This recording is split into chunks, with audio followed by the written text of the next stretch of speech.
Assalamualaikum warahmatullahi wabarakatuh.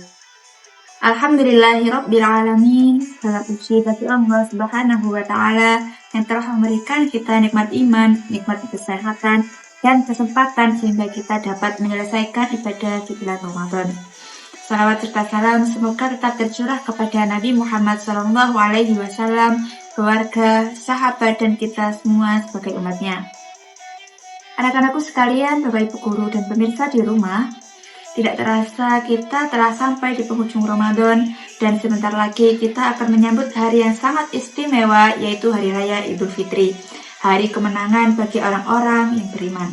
Dan di hari tersebut ada satu ibadah yang sangat dianjurkan dan menjadi syiar Islam, yaitu sholat Idul Fitri. Pembahasan pertama yaitu hukum dan waktu pelaksanaan sholat Idul Fitri. Sholat Idul Fitri di sini hukumnya sunnah muakkadah, yaitu sunnah yang sangat dianjurkan. Sholat ini berlaku bagi seluruh muslim, baik muslim laki-laki maupun perempuan. Kemudian baik yang mukim maupun yang musafir, dan sholat ini bisa dilakukan berjamaah ataupun sendiri.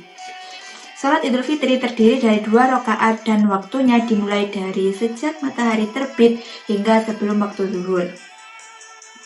Kemudian tata cara sholat Idul Fitri sesuai yang saya gunakan, yaitu kitab Mabadi Fikih Juz 3. Kalau kemarin pembahasan fikih, sebelumnya kita memakai Mabadi Fikih Juz 2, dan untuk pembahasan ini kita pakai Mabadi Fikih Juz 3, yaitu tata cara Idul Fitri, sholat Idul Fitri. Yang pertama, di rakaat pertama yaitu membaca niat dan takbiratul ihram. Adapun niat sholat Idul Fitri di sini yaitu usolli sunatal Idul Fitri rak'ataini ma'muman lillahi ta'ala. Kemudian baru setelah itu takbiratul ihram, dan yang kedua diikuti doa iftitah dan ta'awud. Yang ketiga takbir sebanyak 7 kali selain takbiratul ihram. Yang keempat membaca Al-Fatihah dan surat pendek atau surat panjang sesuai apa yang dibacakan oleh imam, sesuai dengan suara keras atau jahar. Dan yang kelima dilanjutkan ruku, i'tidal, sujud dan seperti pada sholat pada umumnya. Dan rakaat yang kedua yaitu berdiri dari sujud, kemudian takbir berdiri, kemudian takbir sebanyak 5 kali, kemudian membaca Al-Fatihah dan surat, dan yang paling terakhir menyempurnakan sholat seperti sholat pada umumnya. Kemudian setelah sholat, imam menyampaikan khutbah sebanyak 2 kali dengan ciri khas. Khutbah yang pertama diawali dengan 9 takbir, dan khutbah yang kedua diawali dengan 7 takbir. Pembahasan selanjutnya yaitu sunnah-sunnah di hari Idul Fitri. Anak-anakku sekalian, Bapak Ibu Guru dan pemirsa di rumah, ada beberapa amalan sunnah yang dianjurkan pada hari raya. Di antaranya yang pertama yaitu mandi sebelum sholat Idul Fitri. Kemudian memakai pakaian terbaik dan bersih. Memakai pakaian terbaik dan bersih di sini tidak selalu harus baru. Yang penting pakaian itu bersih dan dianggap pakaian yang paling terbaik dari pakaian yang kita punya. Kemudian memakai wewangian.